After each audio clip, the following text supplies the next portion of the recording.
My name is Dan Silver from the Department of Sociology at the University of Toronto, as well as the Urban Genome Project, which is an urban challenge project inside the School of Cities. This is the third of our seminar series this academic year, the first of 2021. In this series, we've been inviting speakers who are thinking about adapting different concepts from evolutionary thinking, ecological thinking for the study of cities.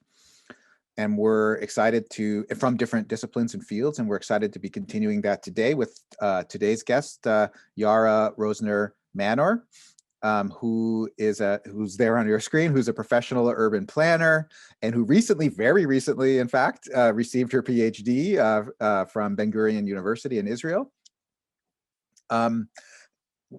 Yara came to, at least my attention initially, from a very interesting article that she was a lead author on, called The Adaptation of Urban Codes on the concept of placemaking.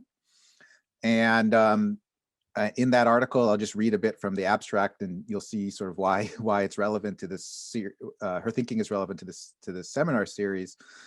That article talks about how processes of coding, and decoding, and recoding continually take place in the urban setting and are part of the adaptive mechanisms by which communities' informal codes diverge from formal practices. And in that context, they studied the concept of placemaking, which was they viewed as an urban mechanism whose function is not only to allow different local voices to express themselves, but to assist in updating and adapting the urban DNA to the city's constituents and their diversity. So this idea that there is such a thing as an urban DNA, and we can study how it changes and adapts and circulates, is one of these efforts to adapt these kinds of evolutionary concepts to the study of cities, and in addition to the work of planners. Yara is the winner of many academic grants and awards, including the Israel Planners Association Best Researcher Award, the president of the State of Israel Scholarship for Innovative Scientific Research. She's also the deputy director of the Urban Clinic at the Hebrew University, which is an academic body that works to strengthen creative and socially aware urban leadership in Israel. Her research is focused on informal urban structures and especially on mediating between the constraints of formal planning systems and the needs and aspirations of local communities. Today, she's going to be talking to us about Stigmergy, is that how you say it? Stigmergy in informal communities, the unrecognized Bedouin settlements in the Negev, Israel. And so with that, I will pass the mic over to Yara. I think you should be able to share your screen if yes, there's. Thanks, Yara. Thank you, Dan. Good afternoon, now noon in Toronto. It is evening here in Jerusalem. And welcome for everybody who just joined us right now. So as Dan presented me so nicely, thank you for that too. I tend to play with terms in this sphere of complex systems in general, and cities as complex systems specifically.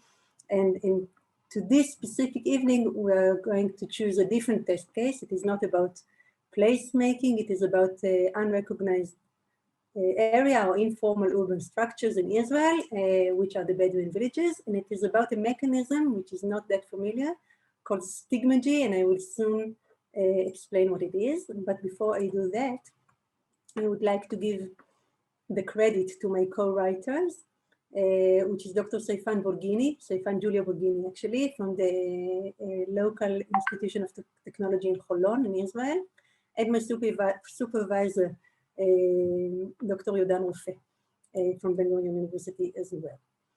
Okay, so let's start. And because these terms are a bit ambiguous and not familiar, please stop me and ask questions. If something is not clear enough, just feel free to say, I didn't understand. That's okay. Okay, so what is Stigmergy?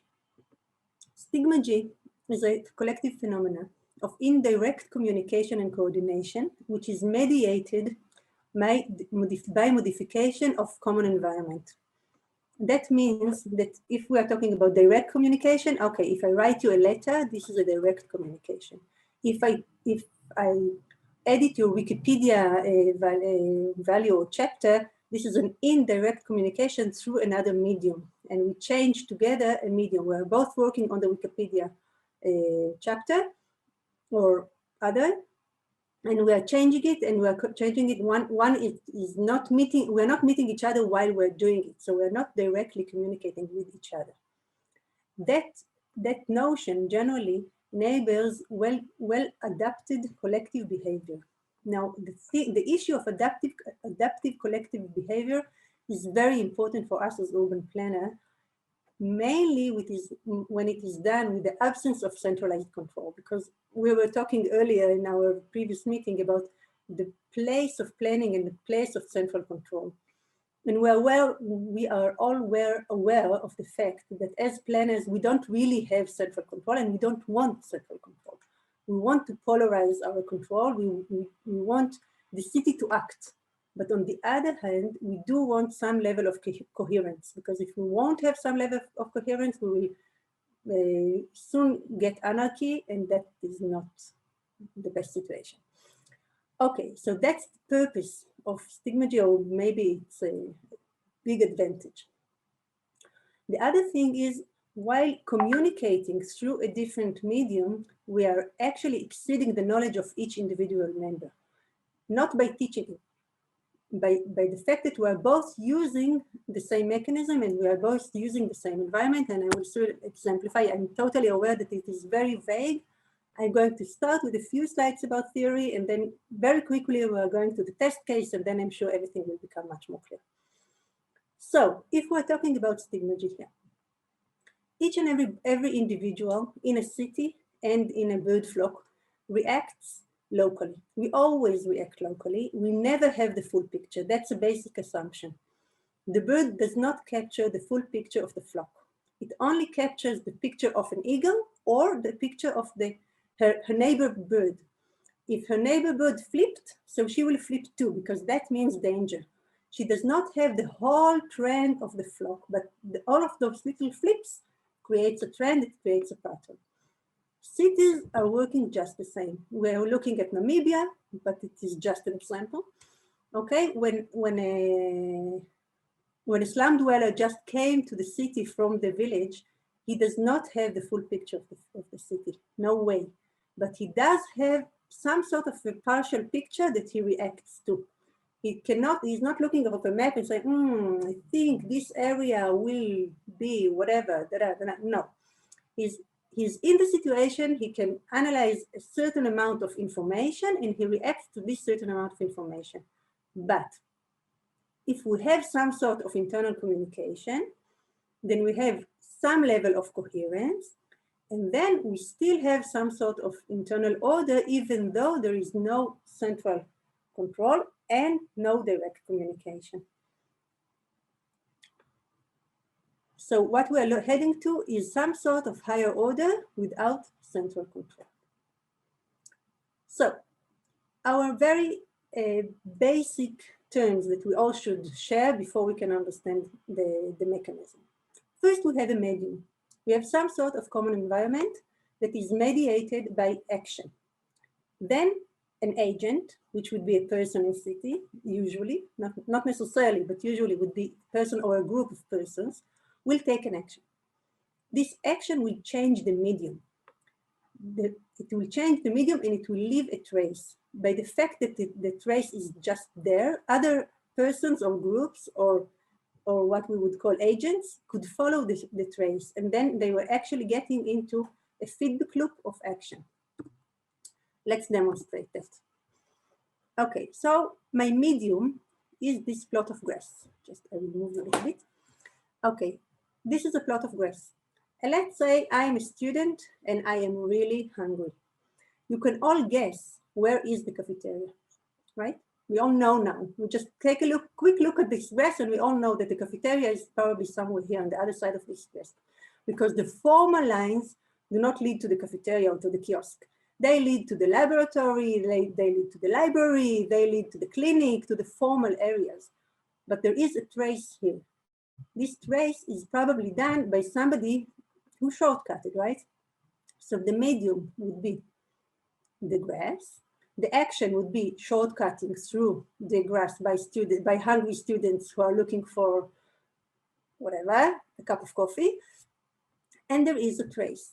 Now, once there is a trace, another student will follow, and another student will follow, and another student will follow, or not. If it was a bad idea and the first student who shortcutted came out wet and full of mud, the other students won't follow, and he won't repeat it, and then the trace would just be neglected.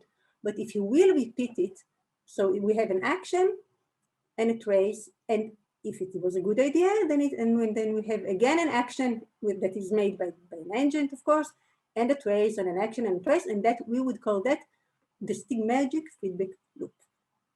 So the fact that we have a trace, some kind of a trace could also be through the visual or through the computer. It doesn't have to be physical, but we're talking about physical when we're talking about cities. The fact that we have a trace increases the probability of the same action to happen again, over and over and over again. So when we're talking about signals within cities, we're looking for traces. Okay? Do we have any questions so far? Because I'm going to use this mechanism for the test case. So if we do have questions, let's have them for a moment.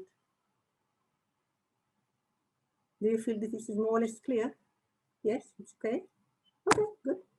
So, okay, so I'm flying or digging straight into the test case, which is the unrecognized Bedouin villages in the Negev, a bit of a background of the place that I'm coming from. So this is the map of Israel. This is the southern part of Israel. We call it Negev in Hebrew or Nakib in Arabic. The Bedouins are obviously Arab speaking. And all of those red dots on the maps are Bedouin villages. The blue lines that surrounds them or try to surround them, these are areas that are planned as Bedouin settlements. As you can see, there's a very limited correlation between the two. Okay, so we have a lot of villages spread all over, and we have planned settlements which are not really inhabited or partially inhabited. And this is how those villages looks like. Okay, this is a typical village, just so for you to have an image in your mind. Now, our main question was, can we find some sort of internal order without central control? And our assumption was that if we will find an internal order, this order was made by Stigmergy mechanisms, because people are signaling to each other how to build a house or how to create a compound or how to create any kind of a land use and how to organize the village without direct communication. Direct communication, by the way, could be a master plan, okay? So I can read and I can do. I order through a master plan. Okay, so let's go into the details a little bit to exemplify the point here. So the very basic, I'm just going to, since I don't have 2 hours, just half an hour, even less, I'm not going to exemplify the full pattern language of the Bedouin villages. I'm going to take just one example, and I'm going to refer to one example to all sorts of point of views, so we can really understand the Stigmergy mechanisms that are related to one example, and this example is the subdivision of the land. So when we look at the desert of Israel, through the Bedouin eye, we actually see that the whole desert is subdivided according to drainage basins. Now, that's very obvious for whoever lives in the desert, because drainage basin means water, and water is the most important thing in the desert. So if I'm a resident and I would like to capture all the water that I can, and therefore my very basic unit would be a drainage basin. Okay. Now, the interesting thing to look at is this internal order is actually working. It's like a fractal mechanism. It is working in all scales. We have the mechanism of scaling very clear here. So we see that in a small scale. Okay, this is a house. The little dots here, the white dots, they are the houses. We see that in a small scale. We see that in the scale of a village, and then we see that in a scale of a region. And always we have the marks of the borders. The borders are always marked by some sort of a dirt road. You can see them here and here, and if you would look even there. Okay, so the same mechanism and the same pattern and the same stigmergic mechanism of marking the dots and subdivision of the land is used also for a social mechanism, which is a very basic mechanism according to Islamic law, and this is the separation between groups. Separation between groups is used as a basic mechanism of conflict resolution, or avoiding conflict, I should say. That means, and we find that, I will soon show you how it works, but we find that in the Bible already, which means that the same mechanism and the same internal order is already being used before the Islamic period. It is already being used 3,000, 4,000 years ago. Semi-nomadic cultures in the desert, in the region of the Mediterranean or the Arab deserts, are using the very basic mechanism of separation as a mechanism to avoid conflict. Now, if I am going back to the Bedouin scene, then I can see that at a scale of a village, okay, this is a village of El-Hawashla, we see the subgroups of El-Hawashla, and we see the fact that they are separated from each other. But if we zoom in, we see the separation mechanism is the stigmergic mechanism of the basin. Okay, so this is a drainage basin here, and this is another drainage basin here, and here is one group, brothers, and another brother. For some reason, they had a fight, and he decided to separate a little bit, and the cousins would live here, and then other brothers would live here. And if you would go into better resolution, you will see we have another subgroups here, actually a little tiny basin that we didn't map here, okay? So we see this fractal mechanism. It works in scaling, it works in all scales. It is the same mechanism that subdivides the form and the social aspect that is built upon the form. The communication is stigmergic. Another aspect, social aspect, and I promised this aspect earlier to the group that we were to the earlier discussion. So here it comes. When we are looking to on the Islamic ancient law, okay, we're looking at this scheme, and this scheme is relevant for many, or I wouldn't say every Islamic city, but it is relevant for many Islamic cities. We see that in the literature in all directions. We see that in the literature about historic cities, in Islamic historic cities. We see that in the tribal literature. We see this in the modern literature about Islamic cities, and we see that in the literature about Islamic cities as a complex system. This specific scheme is out of a Maisa Toti Fakuri paper from 2018. And what Maisa is doing is she's making the clear connection between the house and the core family, or the complex and the core family, the kin, extended family, or what we would call in Arabic hamula, and the neighborhood in the city. But here in the village, that would be a hamula, okay? That would be the kin. And the clan, with a quarter, the village would usually be either a clan or a kin. Now, I contend that we don't have tribes anymore, and we won't see this mechanism in the scale of a city, but we do see that in the scale of a village. And here you have it all, okay? So we have the separation, we have the basin, we have the structure of the society as reflected in the structure of space. And it is all working according to the desert law, what we would call the Bidya, Bedouin, or Bidya. Bidya is desert in Arabic, or Bedouin Arabic. And according to the Islamic law, which throws us back to the discussion about urban codes, urban rules, urban regulations, about formal codes, which are the Islamic law, and about informal codes, which is the desert law, and the relations between the different types of codes. Okay, if we would go to the Bedouin scene with the same scheme, we're taking this scheme, which is made for cities, and we are now examining the Bedouin village according to the same scheme. So we see that the road, which is the public sphere, just like in any Arab town, is really public. And it is the separation and the border between the groups, just like we said before. Now, when we look at the structure of the village, we would see that all of the public uses are sort of stretched to the wall, like a wall, okay? So we see the community shig, which is where the men are gathering together. We would see the mosque, we would see the merchant. It is all public sphere along the road. And you don't need the detailed information about the inward, but it is related to women.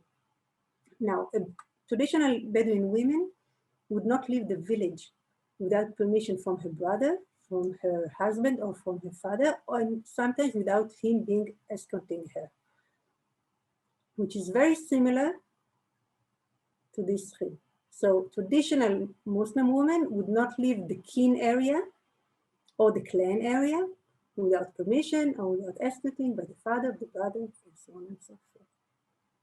So what we are actually looking at is we're looking at internal social order, which is expressed through forms and patterns, which is using Stigmergy mechanism to create this order or to establish it, retain it. Okay, so now let's go even deeper into the mechanism or the sub-mechanism that are being used. And then again, I only chose 2 examples, and I chose them as one opposed to the other because I thought that would be an interesting perspective. I could take different perspectives, of course. So I'm going back to my scheme, okay? I'm talking about an action that produces a trace that through a medium that might be stimulated and then action again and a trace again and so on and so forth. And according to our research, we can see two mechanisms that complete each other in a way. On the one hand, we see how the men and the community and the formal codes are being ensured by Stigmergy mechanisms through indirect communication among very large groups of strangers. On the other hand, we see how women escape the formal narrative through indirect communication among themselves and a parallel world of trace. So I use the same pattern, the same forming, if you want, almost the same forming, not really the same forming, of traces, really traces in the dirt. And they have 2 different interpretations with 2 different contexts, and I thought this was a nice example. So example number 1, ensuring the formal narratives through Stigmergy mechanism, indirect communication between very large groups of strangers. I'm a stranger. If you would come to visit, you were a stranger, and there is a very specific way of approaching a Bedouin village. You don't just go. You're driving along the border. Now, this border is being marked by a trace, of course. And when you drive along this border, you're going from one border to the other, one border to another, and you are actually ensuring the subdivisions, which ensuring the separation, which ensuring the gender issues, which ensuring the model of code, the code of modesty, which etc., etc., etc. But it all starts with a direct communication between men. Men are negotiating in the shid, they're negotiating the borders, or they're fighting for that. Either negotiating or fighting, this is a mechanism of direct communication. Once those territory is decided, it is marked by a dirt trace. It will always be marked by a dirt trace. You will always find those traces. Then there is an action. We are making the border, we are marking it.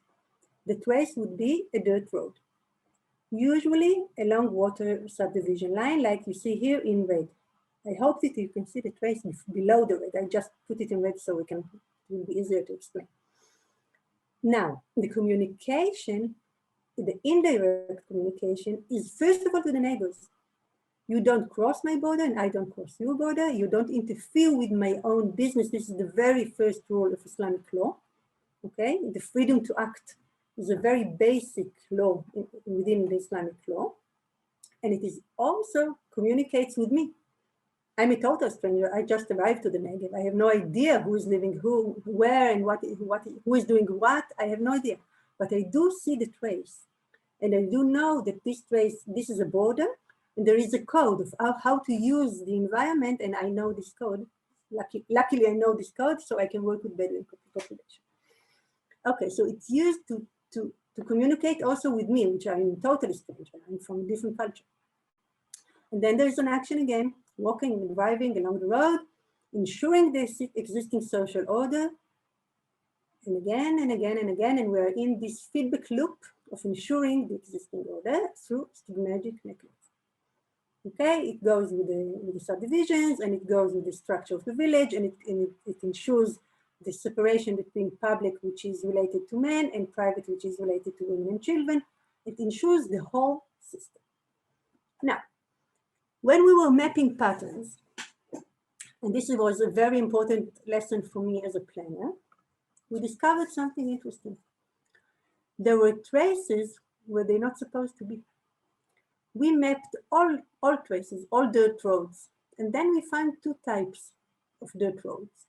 One that is made by car, these are the formal ones, the ones that we saw before along the watershed subdivision line, I'm sorry. Okay, these are the red and the purple one. This is the traces that we saw earlier in red. But there was another type of traces that are not supposed to be there at all. They're going against, or they're not part of the formal story. They're not part of the formal narrative. And that was interesting. So we started to interview and ask questions.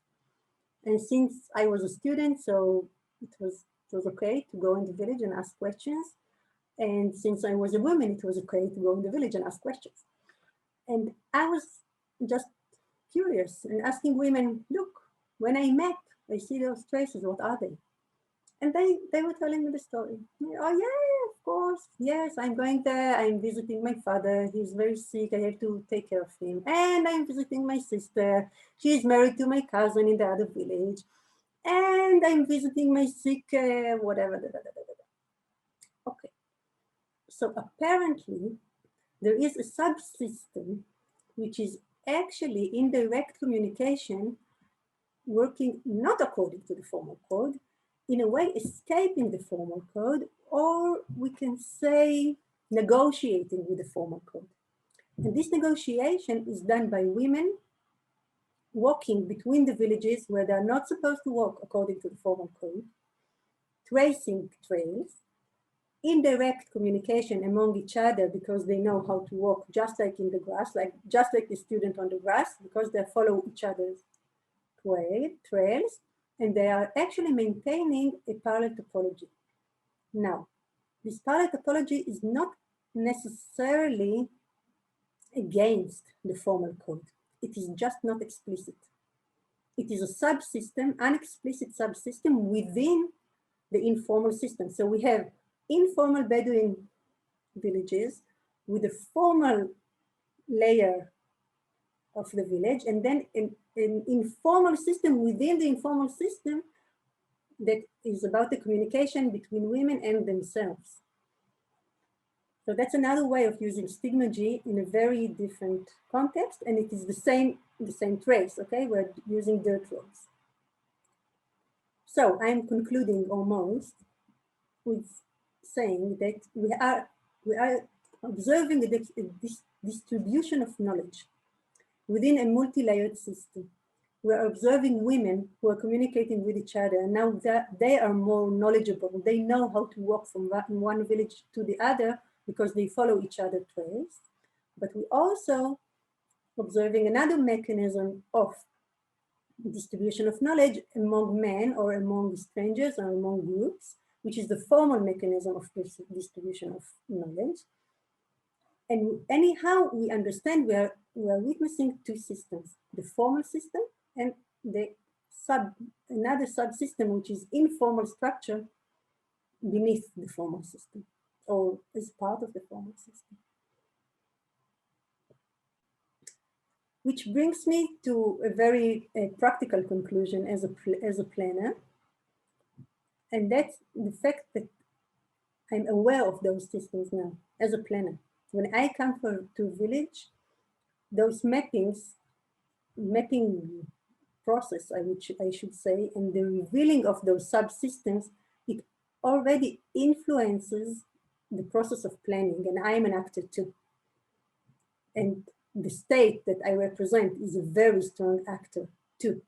So the fact that we could present those systems, the systems and the subsystems and the stigmergy and the mechanism and the internal order, and the fact that this is an order, it is an organized mechanism and not a chaotic phenomenon, as itself is very important.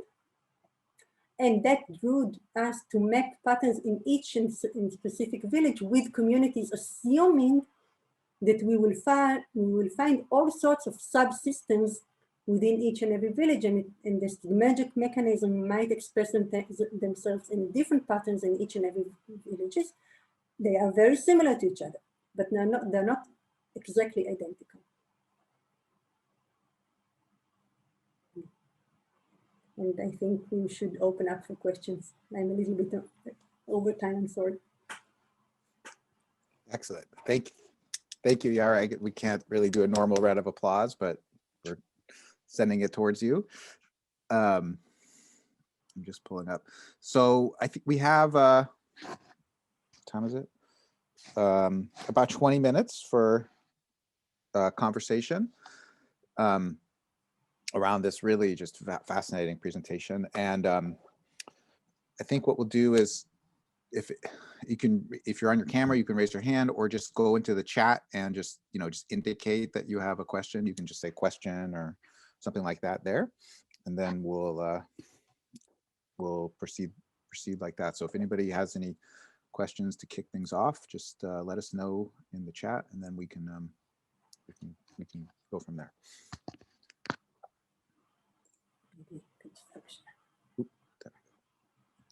And I'll take my position as an opportunity to just ask. Oh, okay, sorry. We'll ask someone else here. Yes, please. Haya, if that's how you say it. I'm sorry, I don't know.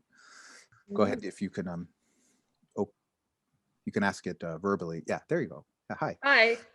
So basically, I belong to that community. My last name is Abimelech. Like, I'm Bedouin, but the thing that I am the only person who is really seeking the academic background of my ancestors, because every time if I ask anyone back home, they will be like heavy influenced by just family tree or like an Islamic influencing the history. So I'm really seeking resources on the traditional narratives from an academic point of view. Because if I Google in Arabic, it will be all about, okay, this is the last name, it belongs to this person, and that's it. So I would be happy to know more.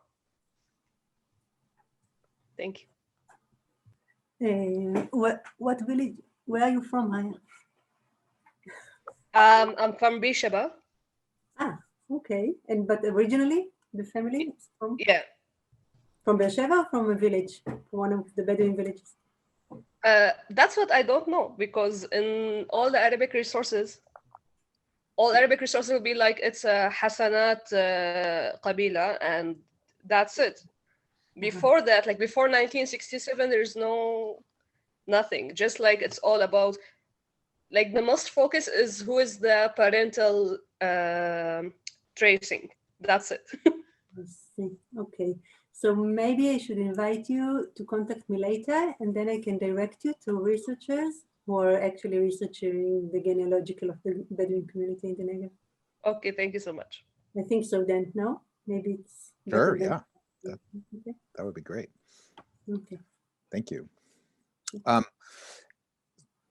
So I'll start with another question. If we look at the, I guess, two questions. So one is, you had that really, I think that very interesting circular diagram about, and I was just really struck by the example of the path, just because I see Patrick is here too, as we've been thinking about our own model and our own way of thinking about. We often have used that example of the path, and once you walk down it, sort of adding information to space through the activities, and then adding additional information when there's the change in the physical form, like putting in a concrete layer, and each one, tends to reproduce that set of activities.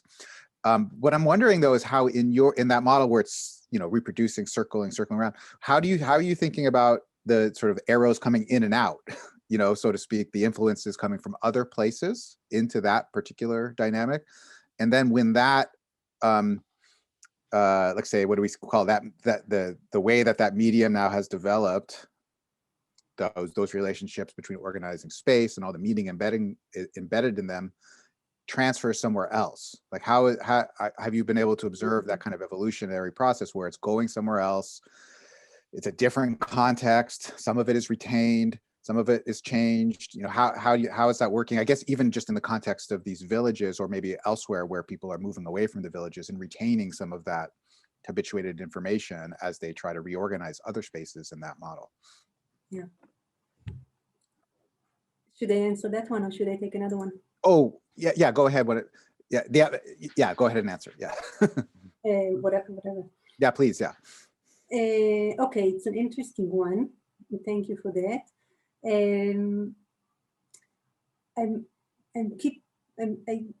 I stick to the Bedouin example. One thing that we were discussing this morning, we're doing a work about public sphere in Rahat. Rahat is a Bedouin town. And the phenomenon that we observe there is that the shig, the place where the men are meeting, originally used to be a tent. In many villages, it's sort of a tin shack, but a big one. And then we see they're building it now. Now, it is very interesting because it didn't start in the city. They started building it in the villages, and then it's like grasshoppers of a pattern that is in a process of changing information, okay? Now, the influence, as we dictate it, is to the Arab villages and to Hebron, to Khalil, to the cities, to the Arab cities in the West Bank, okay? So somebody saw something in the West Bank, he sort of adopted the pattern, he did something, and somebody else is copying, like the meme, like the phone meme that we were talking about earlier.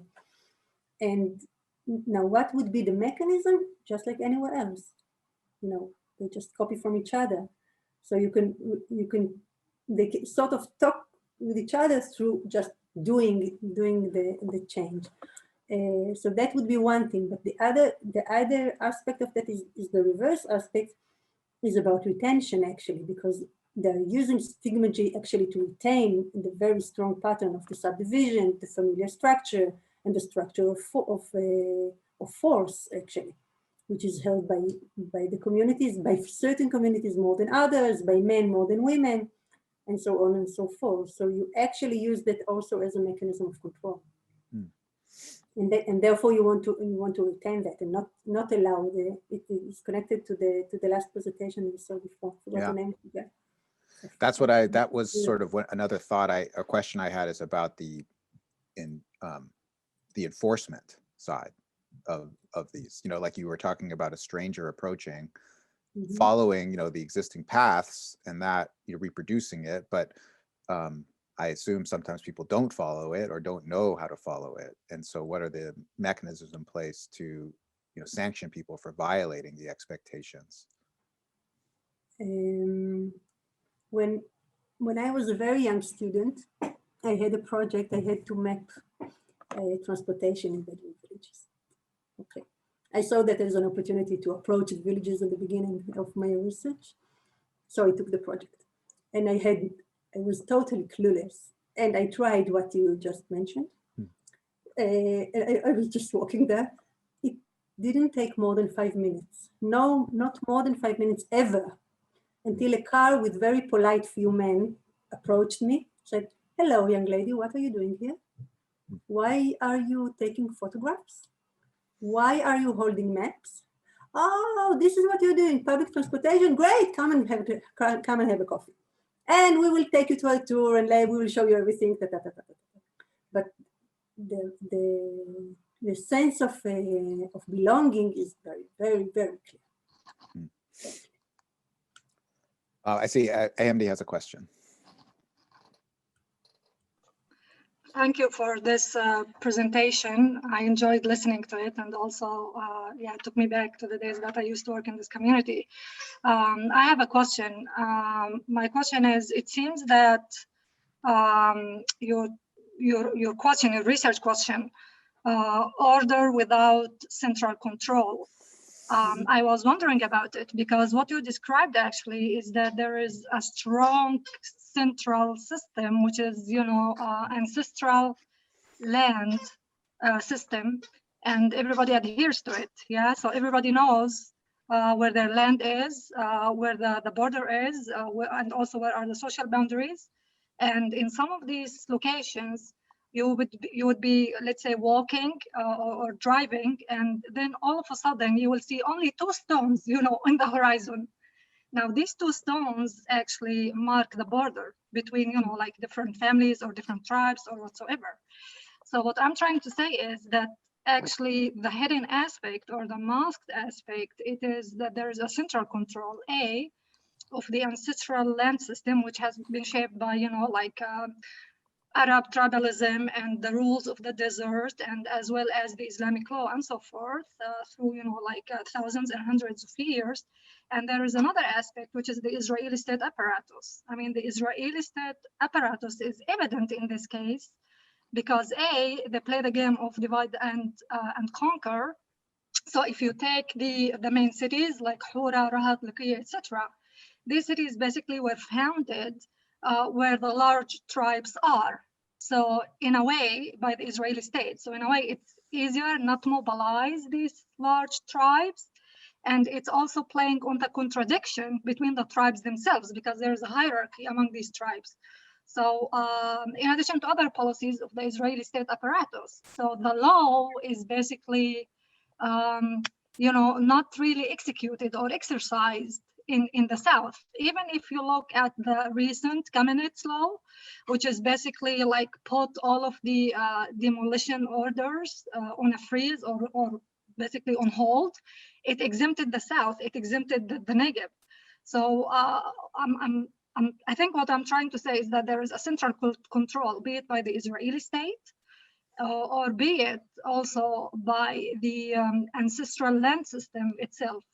So I was wondering, yeah, why did you choose to say that it is without central control? I think that it could be reversed, actually, to see the manifestation of these 2 systems. You know, it's like to reverse the logic of this whole endeavor. You could reverse the logic, but I think again, it is going back to the conversation earlier.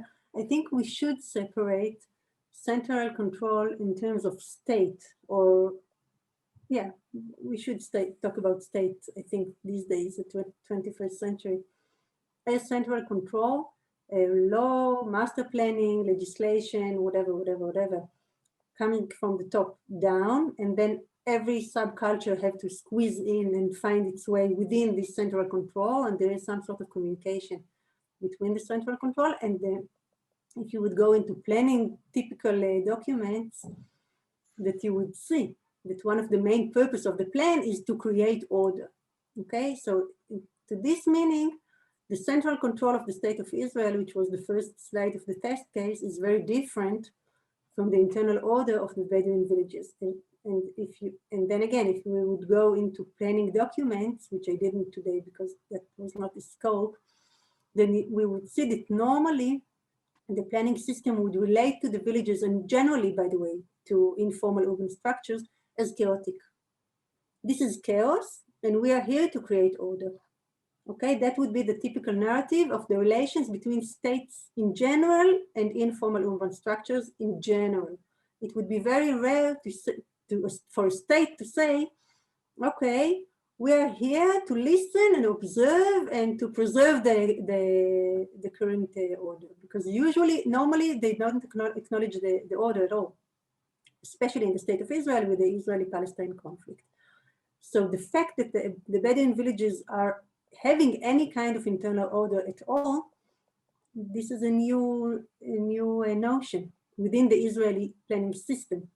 Of course, the Bedouins are aware of that. And of course, people that are working with Bedouins, like civil organizations, and also people from the state of Israel who are working with Bedouins for many years, and researchers, as Haya Abimelech just asked me for research. We have a lot of research about that. But embedding it into planning, this is relatively new. It is less than a decade. So that's one answer. Maybe I will elaborate on this answer a bit more within a minute. And the other type of of order, it is not central. It is polarized, I think. It is tribal. It is going to very deep traditions. It is very much controlled, or sometimes even violent, especially when it got to do with the gender, modesty. We have a lot of murders in Israel on this background, and this is very sad and annoying, but it is not central. There's not one prime minister, or sometimes the state of Israel actually imagine the Bedouin community as if it is something totally aggregated or totally united. The Bedouin are saying that what? There are each subgroups, they have their own decisions, they have their own freedom to decide. They take decisions according to the same mutual code. And since they're taking decisions according to the same mutual code, we are getting an order or a trend or a way of doing things. But this is very different from a master planning coming from the top down. So I hope that I answered. I think Marion wants to ask something, right? Yeah, yes, please, Marion, go ahead. Comment. Marion, you're muted. Just a bit of background that I don't know that much. I was wondering, are the Bedouin in Israel all settled in villages, or are there still a lot of nomads? And how do the nomads get along with the villagers and so on and so forth? Okay, so a bit of a background. I'm sorry, I skipped it because I have to squeeze everything. I'm sorry. Okay, so it's a semi-nomadic society. They are not nomadic anymore in Israel. They settled before the state of Israel, most of them, through what used to be the British Mandate and even earlier. But they still have some patterns of semi-nomadic societies as big herds and people who are moving from one place to another. But it is from one village to another. We don't see tents on the field, just out there in the desert anymore. And it is also, Israel is known from being very obsessed with control, generally, not only towards the Bedouin citizens, also toward everybody else. And therefore, even if there are some groups who would practice nomadism, it would be very difficult. It happens, but it will be very difficult. So there is the conflict between nomadism and the agriculture or cultivating area, and so on and so forth. We know about that in the history, but it is not there anymore for about 100 years or even more. Thank you.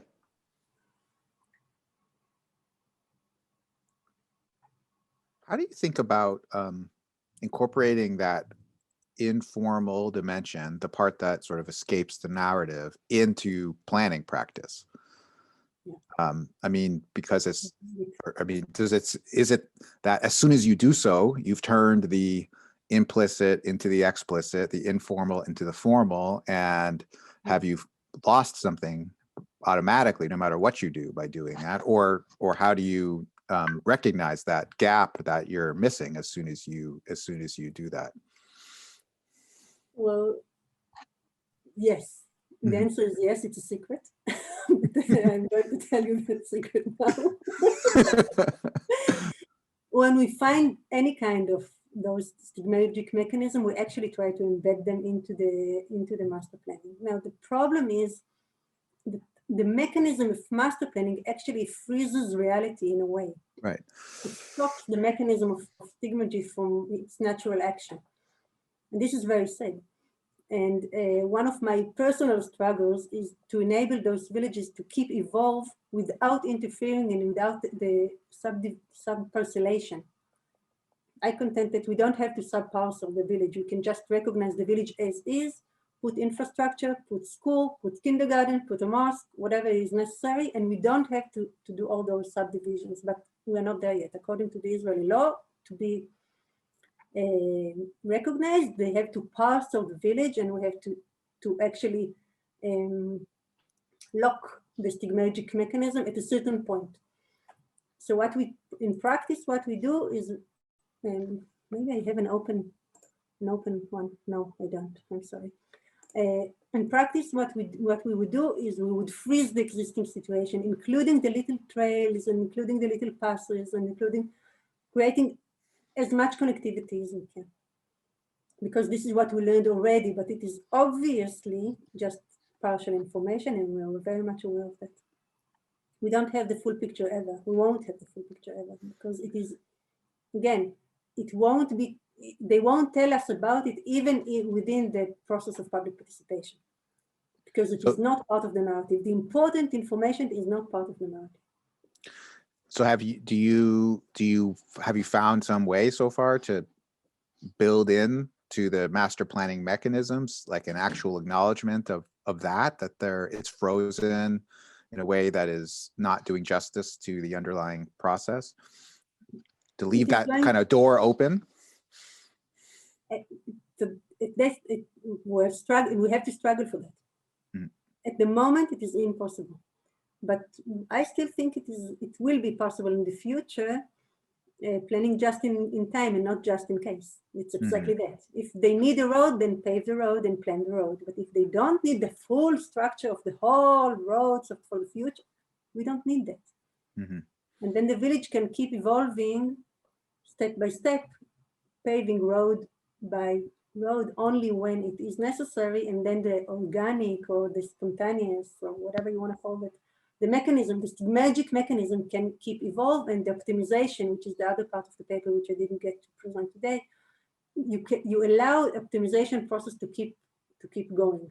You enable that, but it is not possible legally these days. And this is very unfortunate to my view.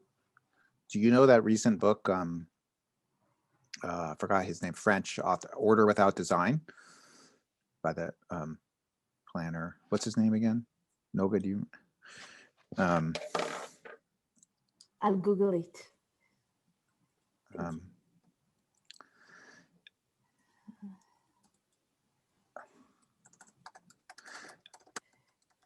Alain Berthaud. Yes. That's it. Yeah. It's in some ways an effort to take these ideas that you're talking about, but think about how they work at this, in London or Paris or New York at that level. Oh yeah, that's right, Mariam.